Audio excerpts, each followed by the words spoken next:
As we've been hearing, the Chancellor Philip Hammond told city leaders that Britain is weary after 7 years of hard slog. So is austerity really over? And should it be? We're here to tell us Faiza Shaheen. She's Director of the Centre for Labour and Social Studies, and Daniel Mahoney. He's Deputy Director of the Centre for Policy Studies. So Faiza, start with you. Nick Macpherson, the former first permanent Secretary of the Treasury, wrote in the FT last week, Britain actually hasn't had austerity. Do you agree?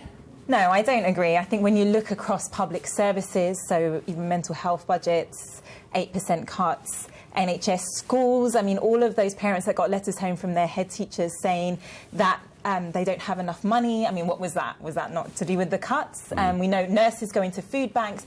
The cuts have had huge social consequences and actually economically as well haven't worked the way that Osborne, who was the original architect, wanted them to work. So every time they've missed targets, we had the slowest recovery in modern history. We had wages stagnating.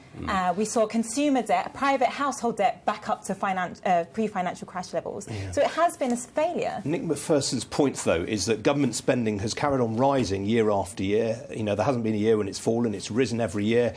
The debt to GDP ratio has also risen from, I think, 76 to 89%, whereas Ireland, he would argue, genuinely did have austerity and it's seen its debt to GDP ratio fall. So the thing is with the austerity policy is that it's like looking at the telescope through the wrong end. So the way in which you cut debt, public debt, is to create or help stimulate more good job creation, which means that the tax take goes up. Now, we haven't seen that. We've seen the type of bad job creation, 0 hours, more people in precarious work, and that has meant that that tax take hasn't come. So, you know, it has been a failure in the sense that you don't cut yourself out of debt. You have to try and grow yourself out, and we haven't seen that growth in the way that we would need to see it. So, Daniel, Philip Hammond today basically said people have had 7 years of hard slog. Should he now change course? Well, no, he shouldn't change course, and actually he did say that we won't change course. The Conservative Party has quite a modest deficit reduction plan, so it's only planning a surplus in 2025-26. So that would mean we've been running a deficit for a quarter of a century. So that's the longest period since the Second World War. So that's quite a long time. So any softening of that programme would be a big risk to the UK. And I think when it comes to the austerity package, you know, as you said, I think overall spending is around flat. I think it's gone up slightly, but it's been very unbalanced. So some departmental budgets have faced big cuts, but other budgets, so the international aid budget, pensioner benefits, they've seen quite big increases. So I think that sort of there needs to be a bit of rebalancing there, but I think the overall package, there does need to be, you know, some restraint. I mean, the fact that he's pushed the deficit reduction target back to the middle of the next decade, the middle of the next parliament, and I mean, is that because he's assuming there's going to be lower growth post-Brexit, essentially? I think so, and the OBR, I think, makes that assumption as well. I think it's slightly unfair to criticise George Osborne for missing his target. After all, in the early part of the fiscal consolidation period, there was the Eurozone crisis, which did have a dampening effect on growth.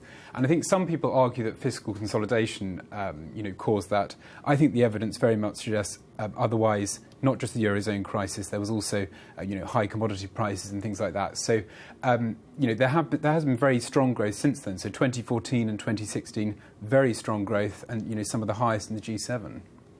So look, the Second World War, when we had high levels of debt, how did they get us out of that? They invested. We created jobs, we put that public investment in, and that meant we paid off the debt. That's a really good example, actually. Except we didn't pay off our war debts until a couple of years ago. But it came down dramatically. It came down dramatically. Look, historically, we didn't have high levels of debt until we bailed out the banks and the financial crisis happened.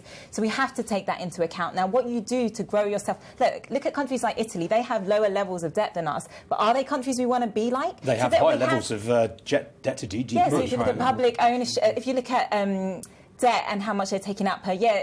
You know, so you see these countries that actually the focus on debt is not helpful. What we should be focusing on, especially at a time of Brexit, especially at a time when we need to be recalibrating the economy, making sure we get through this tough time, is to focus on growth, is to focus on how to stimulate that, is to think about the ways in which we can make sure we have an economy ready for climate change, for automation, for those big things that are happening.